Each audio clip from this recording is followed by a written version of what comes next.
2. Good afternoon, gentlemen. I'm glad that you could all be with us today. I would like for you to would like for you to tell us who you are.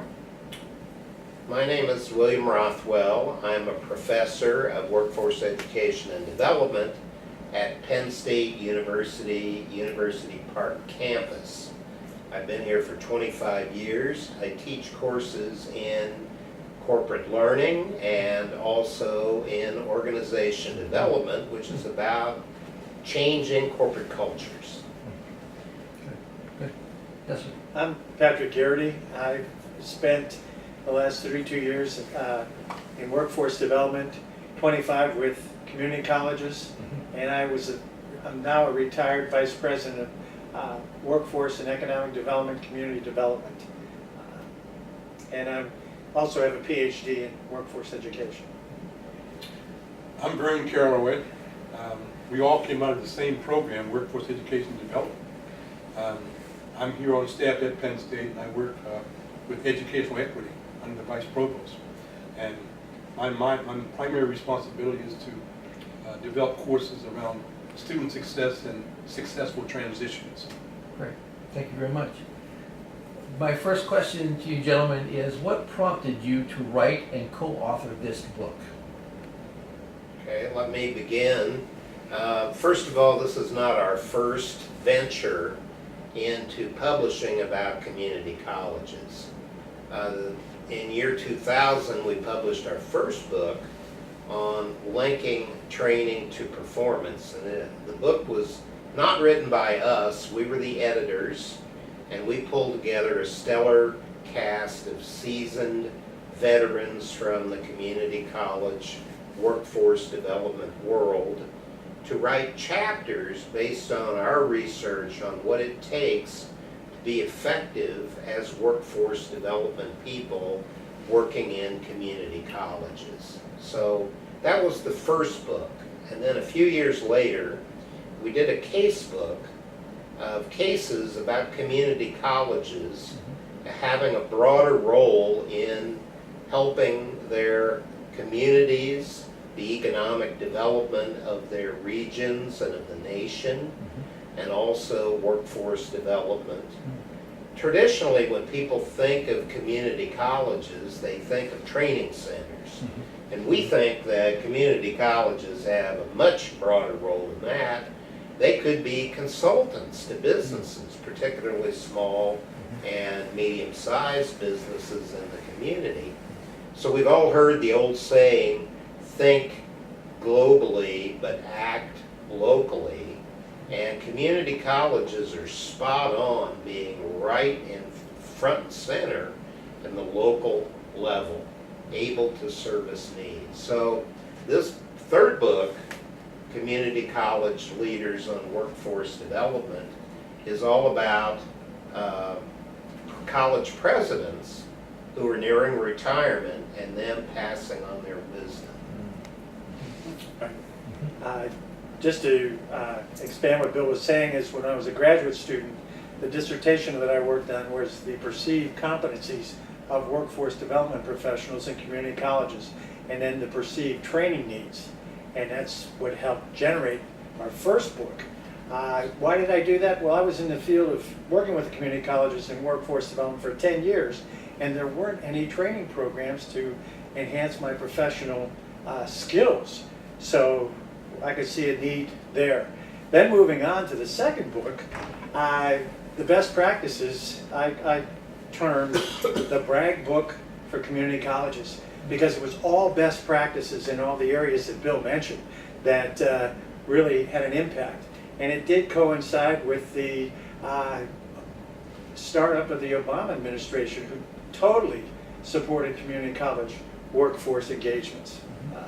The third book, well, there are a number of changes in community college world where the first and second generation of presidents are retiring and leaving, and there's a new group across the board. There are 1,140 community colleges that need to get up to speed and become familiar with the critical importance of workforce development. Mine would be actually a collapse of what both Bill and Pat mentioned here. And this third book, I had the opportunity of interviewing all these presidents. And all these presidents were really top-notch. And I got information from them and allowed them to express the concern because of this third book. Within the next 7 to 10 years, a good percentage of these sitting presidents will be retiring. That leaves a tremendous skill gap for not only the presidents, but also their direct reports and person down to the director. So this book, our last book here, answered a lot of questions as to new leaders coming in and existing leaders as to what's going on around us nationally and internationally, both in China and in Germany. Good point, and we wanted to transfer the knowledge of some of these seasoned community college presidents from them before they retired to the next generation. So a knowledge transfer challenge, if you will. If you want to ask, how did we go about finding these presidents? Well, we had total support from the American Association of Community Colleges and their Vice President of Workforce and Economic Development, Jen Worth, who was a consultant to us to pick the best presidents that were here across the country, from all across the country, from diverse locations and diverse backgrounds. Right. One on the adding point, just read of an African proverb that mentioned each time an older person leaves a position or a family, they equate it with an entire library burning to the ground. So this book here has a lot of rich material that really is going to fade into history if we don't capture this. Good, good, thank you. So would you define for me a few of the major themes in the book that would be most important for boards of trustees and college presidents, such as understanding the role in workforce development? Probably the first key theme that I would point to is the need to be a service provider in the community. That community role is so important. Good point. And the board members are spokespersons for that. They're advocates, they're champions in the community. Of course, so too are the community college presidents, deans, faculty members, even students have a role to play there in the local community. The president from Central Piedmont Community College in North Carolina, Dr. Tony Zeiss, really expounded upon the value that the board and the presidents add, that in determining programs, curriculums, policies, and procedures, there are two questions that they should answer. One is, will it be good for the students? Secondly, will it be good for the community? And that's how important the workforce development side of things are. Will it be good for the students? Because all of the community college students are heading in, most of them, into the workplace. 90% of them stay in the communities where they live. So they add tremendous part of the workforce there. Also, Mr. William Gary out of Cleveland, Ohio, community college there. What's that community college? Cuyahoga. He mentioned it in a very, very nice way that the community college today should be the local and regional convener as far as workforce development. And it's coming into being there. How about the role in the economic development?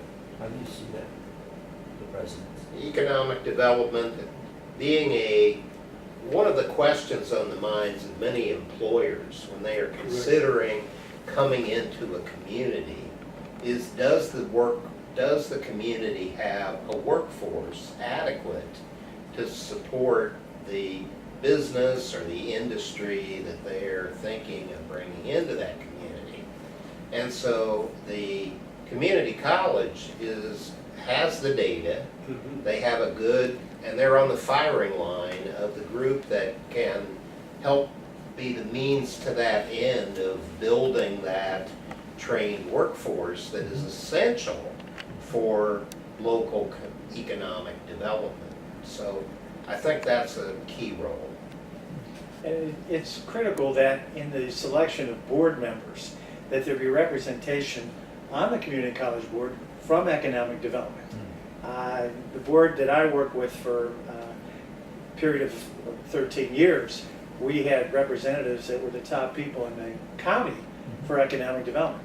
We had two of the larger labor unions on our board of trustees.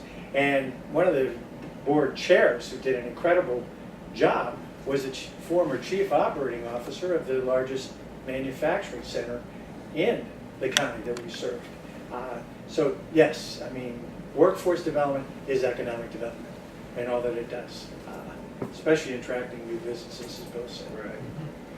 Pat just stole my expression, because that's exactly what Tony Zeiss had mentioned, and every president we spoke to, what's 21 presidents, they said if you're talking workforce, if you're talking workforce development, you are talking economic development. That's right. But the local and regional level. Right. So, yeah. How about the role of community development in this? Community college is a centerpiece for helping be a magnet for community development efforts. And we have to consider that many local communities tend to fragment without having a focal point for social relationships, social capital, if you will. And we know from social capital thinking that relationships are worth money, relationships are valuable.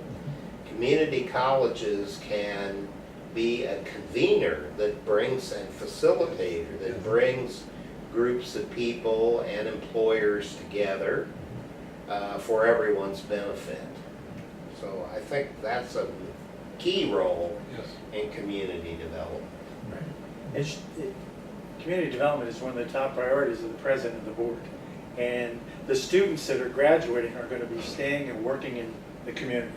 And it's the job and the priority of the board and the president to build up that community and be totally engaged with the local community. So it's critical. That community development piece is so vital, so essential, so necessary. I seen a stat the other day where better than 60-some-odd% of all students who go to college have their origins in community colleges. For that person who's actually transferring a credit or transferring a program, but most of them have their origins in that community college or community. Okay. Finally, gentlemen, how about the challenges and the trends facing CC today? Great question. Well, I think one of the major trends affecting not just community colleges, but higher education generally, is what we call e-learning, electronic learning, or internet-based education. Many names for it, but the point is that we're moving away from traditional classroom settings. Yes. There are many reasons for that. The first is cost. When you unbundle the expenses of going to school, you'll quickly discover that the living expenses, living away from home, is one of the biggest ticket items in sending a child to college. And so in a community college situation, of course, you can keep your kids close to home and that will defray costs. But increasingly, people are looking at the convenience also of e-learning. You know, I teach online as well as in a classroom, and we actually have a student who lives in an apartment right across the street from where the classroom is, where she could attend. And she would rather sign up for the course in the e-learning version so that she doesn't have to stray off of her sofa. And of course, coming to campus for a classroom event requires dealing with parking and all the challenges that brings with it, such as parking tickets and some other challenges, whereas if you sit at home, there's also safety issues. We've heard a lot about crime on different campuses, and if you are studying online, you can avoid all of those personal safety problems. So all of these are major challenges that I believe community colleges will face now and in the future. So that's just one thought. Sure. Any other gentlemen? Well, one of the challenges, and a major challenge, is staying current with the technology and trends. And that takes the support of the board and the presidents in financially supporting and making sure that all of the new programs fit that need. Right. Remember those two questions. It's what's best for the community. And, Right. and it's critical to keep them competitive and keep the jobs there. Well, to teach people, you've got to have Yes. current technology in the community college campus. Right. You also have to have faculty who have kept their skills up to date at the same time, and these are not cheap things. It's expensive to do that. Right. And the faculty is dedicated, and their heart's there in the community to develop the students and make sure they get good jobs, and they just need that extra support to fund, and they do need to enhance their skills. But I'm sure they're all on board with that. Also, the idea of flexibility in terms of not only for the faculty member, but also for the student. A lot of our students today, and this may be, actually it's not, when it comes to soft skills for students, soft skills they're harder than hard skills. Your soft skills are basically, how do you introduce yourself to a person? How do you create an atmosphere where everyone feels engaged? How do you create an atmosphere where I'm teaching in Texas, but I'm teaching a course that's maybe in Hawaii, and I'm not limited by time. I can do that course at the evening or a week before and put it on, and students can pick up the course, but it's not confined to actually doing everything I'm asking you to do like in a classroom. It can be assigned maybe 2 weeks, and the student has 2 weeks to actually do the course, or actually fulfill the requirements. So when it comes to soft skills and also e-learning, it's fascinating. There's more you can do in e-learning than you can do in actual physical classroom. If I'm facing a student face to face, I have more options to teach that student than I have if I'm face to face. That's a great point, Vern, that some people, when they think of e-learning, they think of the old Yes. PowerPoint approach on the web, and that's not what we're talking about anymore. That's old style thinking.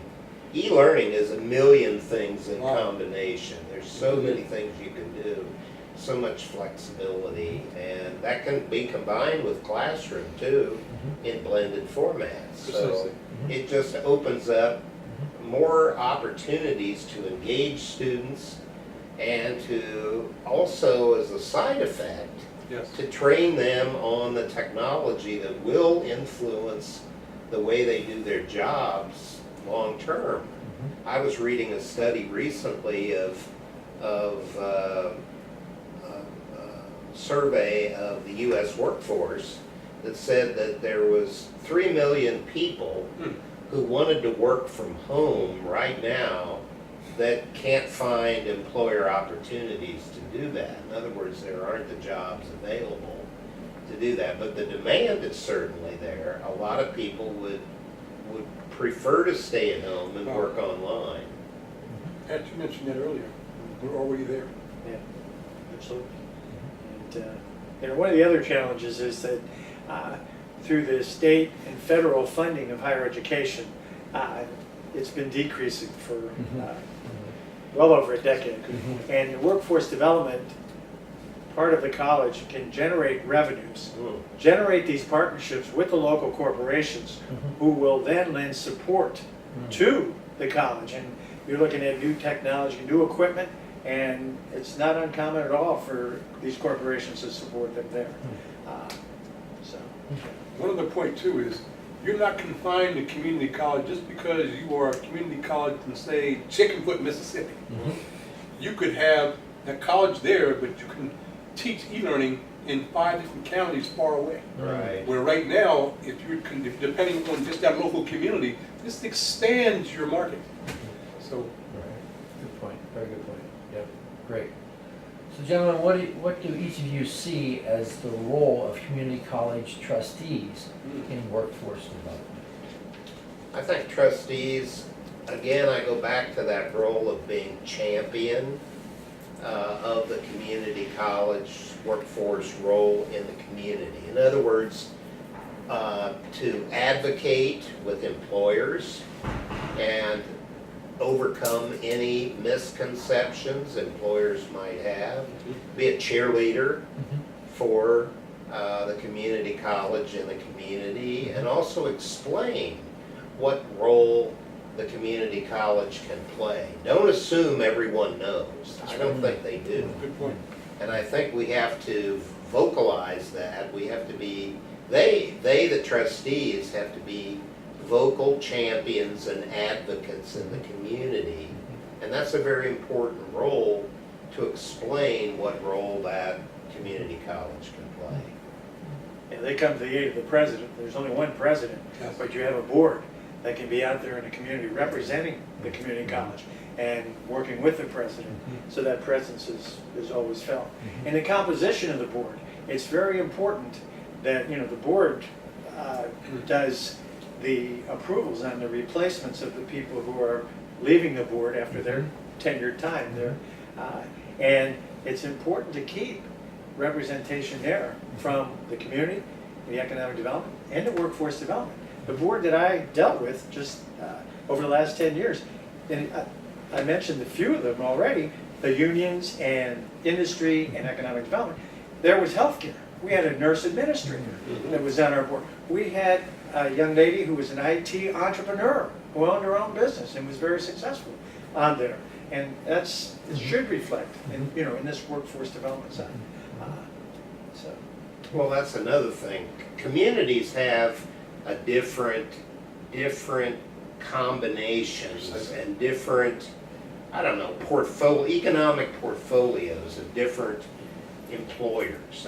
All communities are not the same. That's the point. And community colleges can do a better job of localizing the educational provider capabilities at the local level than maybe some other providers can. Right. 7 years ago, we decided that workforce development was so important that we put together a subcommittee on the Board of Trustees just for workforce development, which meant that at every board meeting, the person that was the board representative would report to the board on the progress that was being made in workforce development. And the vice president would also give a report on all the activities and work we were doing with economic development and all of the corporations. So it is critical, and that's one of my top recommendations, is that every board have a subcommittee dealing with workforce development. Well, one of the challenges, I think, is that not all boards have people who have familiarity with workforce development issues. I mean, people who are trustees may come from all walks of life, and they may or may not have that capability. So it's important that that is cultivated. One other interesting point about that board too, that's here now, that it was there, but it wasn't really as pronounced as it was. The Board of Trustees now, in community colleges, they're presenting their own identity. For a long time, other places said what community colleges were. Now they're taking their own identity. Case in point, in Central Piedmont Community College, where Tony Zeiss was, they have an operation there. They can move anything from Charlotte, North Carolina, what they call a multi-modal or modal in transportation. They can go by ship, truck, plane, and train, all 4 or 5 modes, and be anywhere within 72 hours in the United States for the product. And Charlotte, North Carolina is landlocked, but they can go from the outer ridges of North Carolina by ship. The ship comes in, the train or the truck brings it in, the airplane, and within 72 hours they can be anywhere. So it comes that identity again. And looking at the role of the Board of Trustees, Yes. that was one of the main reasons we did this third book, Community College Leaders Good in point, Workforce right. Development. Good point. So I highly recommend that that book be available Mhm. to the board members so they get a firm understanding Mhm. of how the best community colleges work. Mhm. Mhm. Disagree with that.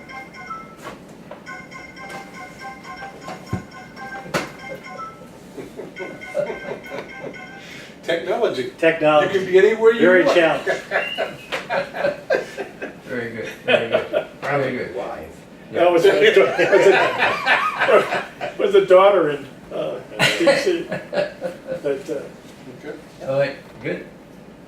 So would you describe for our trustees what the future workforce looks like? I think the workforce of the future is going to have to be extremely flexible. They will have to be agile learners, Exactly. people who are capable of learning new skills and even prepare for new jobs and even new occupations very quickly. And so we call that learning agility. So people must be agile learners. Another issue about the future workforce is I believe that the traditional job, the 9-to-5 job, is going away. And we're moving away from a situation where employers pay for time, which is what they're doing when they pay people to work 9 to 5, 5 days a week, 50 weeks a year, or whatever it is, to more of a results-based employment, where we estimate the work and the cost, the labor cost of achieving some work product or delivering some work service. Mhm. And then workers bid on that, or groups of workers in teams bid on that. And if you think that's far out, realize that there are already websites where that is going on. They will post a project and people can bid on doing that project. And not always the low bid wins. Sometimes it is the person who is charging the least, but is also the most skilled Mhm. and has the highest rating from previous work projects that wins the bid. So there's already examples that we can point to of what that might look like. In the future, too, it can get a little unsettling to think about how close we are to artificial intelligence being able to do much of the work that has been done by so many people. I've seen recent discussions that say as many as 50% of all U.S. jobs might be at risk by year 2050 Well, to artificial intelligence, which would include smart robots. And we know that they are not far away from workplaces. We see them already in industrial plants. But I'm talking about mobile robots that can do jobs. And so the future workforce is going to be a combination of human beings, computerized robots with human-like tendencies, and then a virtual workforce of people providing work off-site and bringing it in. So I think that's a vision. For some, that's a very scary, unsettling prospect, but I don't think it's far from possible. I think it is possible. I think it's very important that you have a vision, and you have to have an outreach and do your research on what's going to be in the future. I was involved in the very first National Advanced Manufacturing Innovation Institute called America Makes, and that was 3D printing and additive manufacturing, and that was 7 years ago. And we were the first community college involved. as it grew and the importance of community colleges was recognized, I turned it over to one of my colleagues in the community college world from the National Center for Advanced Technology Centers. And Craig McAtee stepped in. Now he's on their Educational and Workforce Development Advisory Board. Move ahead, there are 14 of these institutes in the United States. The most recent is in its 3rd year, and that's at Carnegie Mellon University in Pittsburgh. And I was asked to be involved in the planning and development of the grant application and represent community colleges. So they recognized right from the beginning how important community colleges were. And this is just exactly what Bill was saying. This is the artificial intelligence and the robotics, and they need technicians. Well, where do you get your technicians? From the community college world. So another thing that we will see is the world's population is getting older. And that is happening because women around the world are having fewer children. And at the very same time, because of advances in medicine, people are living longer. So increasingly, we're going to have the challenge of dealing, especially in advanced economies like the US, with the prospect of older populations needing to be served in learning, like community colleges, and also some of the challenges that older populations bring with them. So I believe we'll also see talent shortages, and this is why some of my recent work has focused around tapping the retiree workforce, and employers need to get smarter with that. And then another issue is the disabled. And when we say the disabled, we often think of just the people with physical disabilities, and certainly they are a valuable resource. But my recent work and research is focused around what we call neurodiversity, which means the people with invisible disabilities. There are about 600 of those that have been documented. Perhaps the best known is autism. There are others, such as dyslexia. There's a whole catalog of those, and there's a high correlation between disability and unemployment. So if we could erode the problems that the disabled face in securing and maintaining employment, then we could do a better job of addressing talent shortages, workforce shortages. Looking at the future of workforce, 25 years ago, the American Association of Community College took a great move and developed the Workforce Development Institute, an annual conference for the workforce development professionals, where they can come and find out what the most recent trends are, practices, and also to interact with their colleagues and learn from them. And so it's been very successful. And that's run through their Vice President, Jen Worth. And it's, like I said, 25 years. Their average attendance now is over 700. So it's very impactful. There's an old expression too about community colleges today, and that is issues with gender or women. Educate a man, you educate a person. Educate a woman, you educate a community. Other thing here is there is, at the student level, or at the community colleges, students are being taught, I'm going back to Central Community College in North Carolina, with Tony Zeitz, where I interviewed him. He mentioned there are 3 things our students will leave with when they come out of Central Piedmont Community College. One, they will have acquired a competency, which is very, very important. Something they can do better than anyone or just as good as anyone. That's one, the competency. 2, in that competency, they'll earn credibility. Credibility, that's how you get your identity. People tell you how good you are. You know, they'll remember what you did on a proposal more than they'll remember your name. Competency, as far as credibility. Third one is confidence. It comes in that flow, and only that way. Anyone that tells you, I'll get my confidence if I learn, they're lying. It's first competency, have a competency, something you can do very well. Credibility, people or your colleagues, your coworkers tell you how good you were, and that builds confidence. Here comes the, as far as, again, the community college, they call them 3 C's. Competency, credibility, confidence. Very interesting. Very good, very good. Gentlemen, what are the present barriers faced by community colleges in higher education as a whole today to be able to contribute effectively to tomorrow's workforce?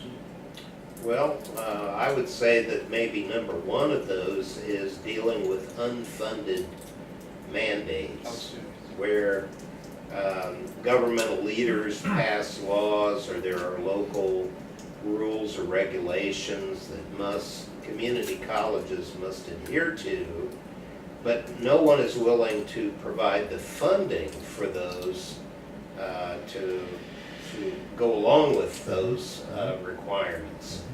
So there, for example, there have been regulations passed about safety, where there are certain safety requirements that must be met, but there's no funding that goes to the employer to meet those safety requirements. And so this raises the cost of the community college to do business, because they must pay for that out of their operating expenses. And if you have one example of that, you can probably survive.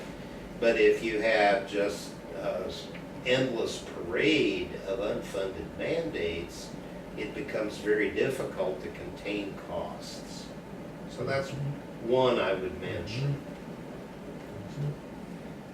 The other is fundraising for resources, to support the faculty and increasing their skills and upgrading their work in the technologies, to purchase new technology so the college could train the students on the technology, and just lend support to the grant writing side of the community college that can go out and find funds for certain projects in developing new workforce programs and programs that have a positive impact on the economy. Third one I heard a lot in my interviews with most presidents was compliance issues, where many of them are up against so many compliance issues, they almost have to create a whole new staff just to deal with compliance issues. One might be, Dr. Rothwell mentioned safety, or it might be machinery, or it might be as far as a person with clearance entering a certain building. A lot of compliance. And one is it clashes right with as far as funding issues. Right. So, big issue. Good. Well, one of the other areas, just so we don't miss this, is succession planning. Right. Because of the presidents, the board members, and especially the workforce development professionals, the vice president of academics, that nothing's lost in that transition on the success that the community colleges had, and it's not lost. So We have to get away from thinking that we can always fill every position by recruiting out from outside the institution. And sometimes the most valuable talent we have comes from inside, but we may overlook it, we may not adequately prepare it for more responsibility, and those are some of the real challenges we face with succession planning. Educational institutions generally, in my experience, do, and I've done a lot of research on this, tend to do far less effective succession than companies, multinational companies, or even government agencies. It needs to be expressed too. Our next book, Making Training to Performance, a guide for workforce professionals for the 21st century, hits on these issues: succession planning, compliance issues, but also one big one, and that's the mother of it all, and that is a strategic planning for workforce development. Very, very big. If you're going to get in this game, you must be able to strategically plan 3, 5, 10 years out and live with it. Good, good. So knowing what you know about higher education today, can you purpose some of the best ways to overcome these barriers?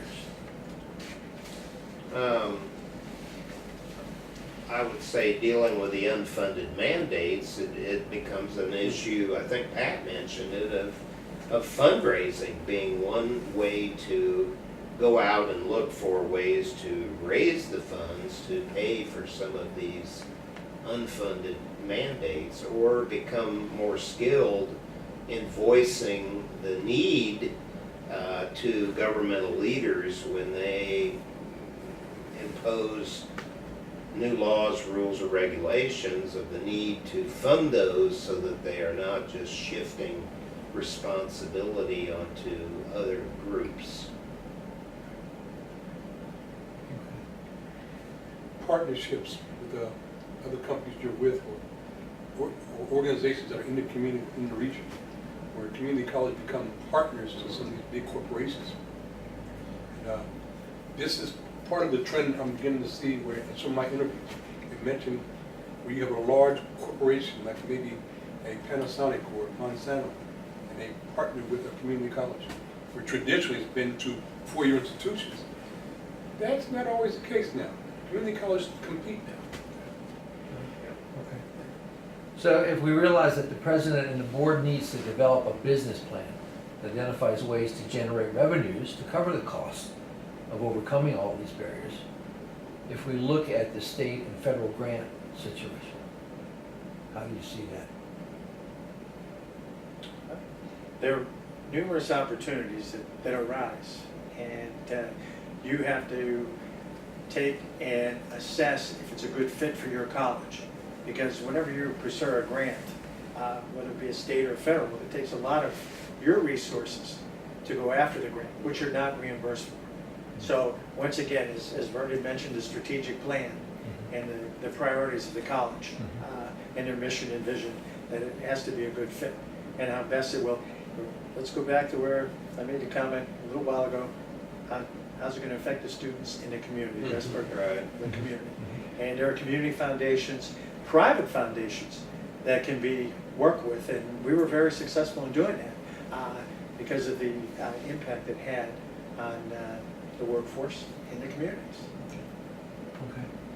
So would anybody like to expound upon the private foundations' support of local and nationals? Anybody have anything else to add to that? Well, their priorities match the priorities of the community college, and that's building and enhancing the communities and keeping them strong. So we were very fortunate to work closely with the Mellon Foundation and the Benedict Foundation. We had conversations with national foundations that really truly believed in supporting that. And they were there and made a big difference in developing our new technology programs and workforce programs. And they came right out of the city of Pittsburgh. You know, in the community college, we were outside of Pittsburgh and one of the surrounding counties, but there was a region that had the impact. Okay.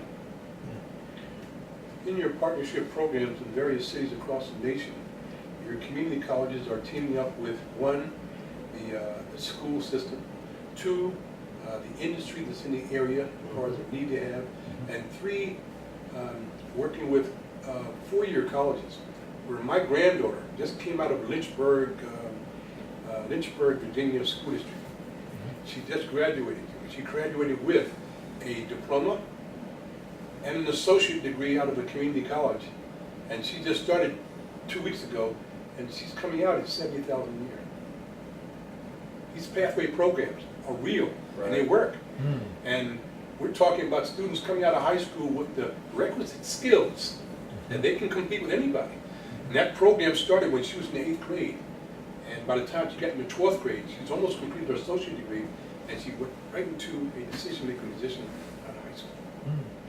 And these programs exist, these pathway programs. It's also important that there be career counseling given during these efforts, which traditionally schools in the U.S., at least in my opinion, have not been very good at doing. And so there's a tendency, there has historically been a tendency for young people to, in high school, go into a college-bound track. Yes. Then they get into college and they they may end up spending less time choosing a major than I would choose picking a flavor of bubble gum. And then they spend the time training, and when they finish, there are no jobs because they never really had an effort where they were required to get real work experience to find out if that was an area where they wanted to work. So it's one of the cases we had in our casebook talked about the role that community colleges can play with career counseling with individuals. And it's something that unfortunately a lot of high schools have cut back on to save money. And yet that's a foolish savings because long term the person could end up paying for a college education and then be unemployed when they finish that degree. This time it worked out to the better side because she went right into the hospital there. I forget the name of the field. It had something to do with tracking for a woman in her pregnancy and for that child, that baby that's inside of the mother. And she has almost an associate degree in that and went right from high school right into this program. Now, this again, this is the way for the future. But again, the connotations most persons have of community college is, oh, you're going there. That is changing. And everything you're seeing today is get a college loan, or from the teacher that says, or your minister, go to college. The new way to win today is a 2-year technical institute and community college. Good. How about as far as overcoming the barriers to cost, economic development of partners? And also other research community colleges use for best practices. There's a word we haven't talked about, best practices. What is that? Well, as I mentioned before, the American Association of Community Colleges has the annual Workforce Development Institute, and that highlights the best practices in community college workforce development every January. Then also, I highly advise that one of the community colleges engage in one of the other councils that AACC sponsors, and that is the National Council for Advanced Technology Centers, the National Council for Workforce Education, and the National Council for Continuing Education and Training. And those are 3 areas that you will find in their annual conferences and through their newsletters that they send out quarterly, best practices. And that'll also keep you abreast of the current trends. There's an individual I interviewed, Dr. Brian Albrecht out of Wisconsin, Gateway Technical Community College. This gentleman is president of Gateway Technical Community College, and he sits on 63 boards. Now, this is an individual that's being highly sought after, but he brings in the industry, he complements the industry, he gives not only ideas as far as workforce skills to persons who are at the student level, but he's also talking to industry because many times they don't understand what their problems or needs are. This is big on the other side. So what we're doing here in terms of economic development, they may not realize that we're looking for these kind of skills. Well, but Brian says you also need that and this and this and this and this. It's just, I think Bill could probably expand on that more. This your competency, that president. Imagine him now retiring. And what kind of gap what kind of problem that would cause that community college. It comes to succession planning again. We've got to get into this. And this is what this book is all about. Yeah, succession planning, by the way, is more than just filling in a box on the organization chart. It's all about preparing people for moving up to more responsibility. But it can be a lot more than that. It can also have to do with transferring the knowledge gained from experience, transferring the knowledge that the organization has gained, and also transferring social relationships professional contacts. And some people spend their whole careers just acquiring knowledge about their field of practice or building their relationships, their social network. And when they retire or they resign, they take all of that with them. And many organizations have done absolutely nothing to prepare for the major hit that can lead to the organization. So that's one of the things we were trying to help with this book.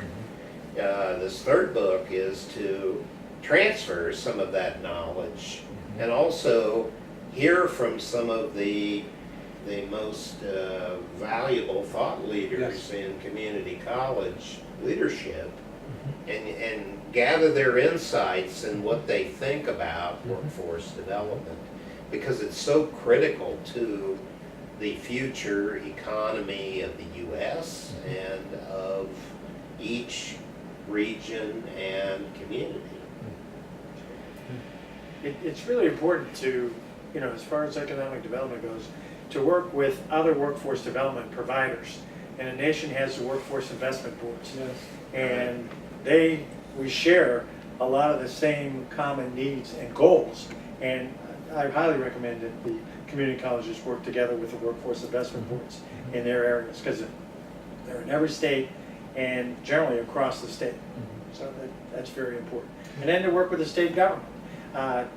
All the states have some Office of Community and Economic Development, Labor and Industry, and we should interface with them and work with them on a regular basis and attend meetings that they have.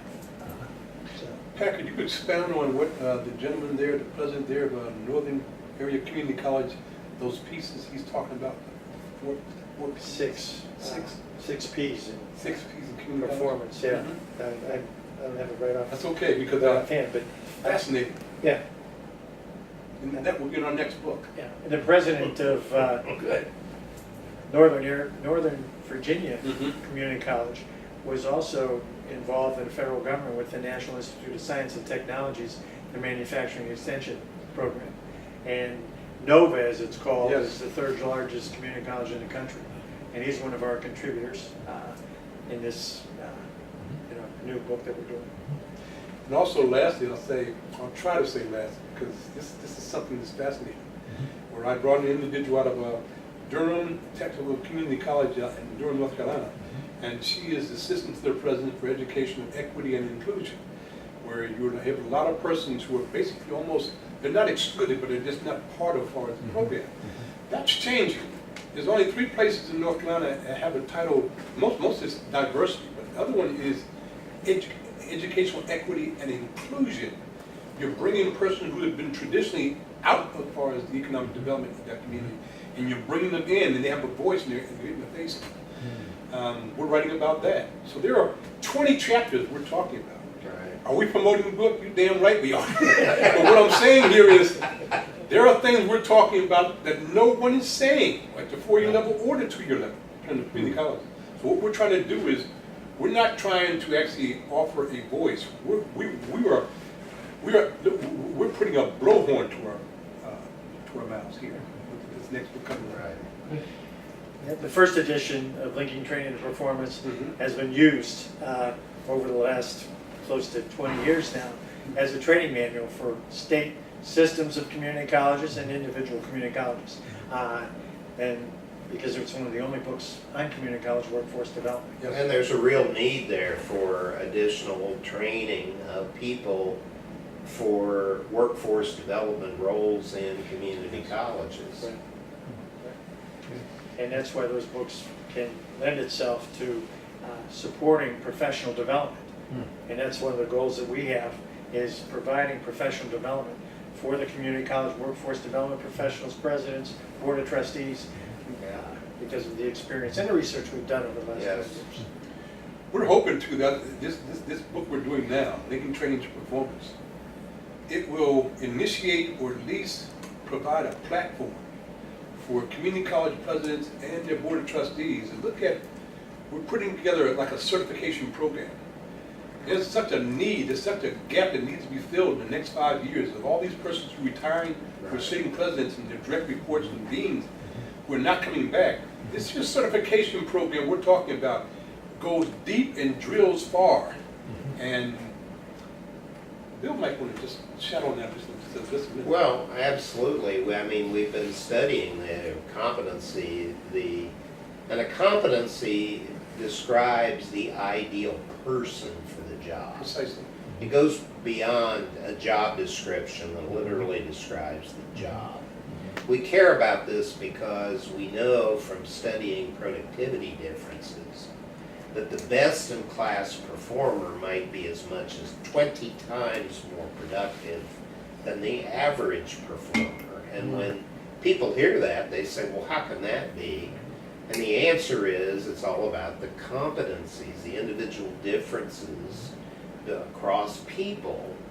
And we've been studying this for community college workforce development people for over 20 years.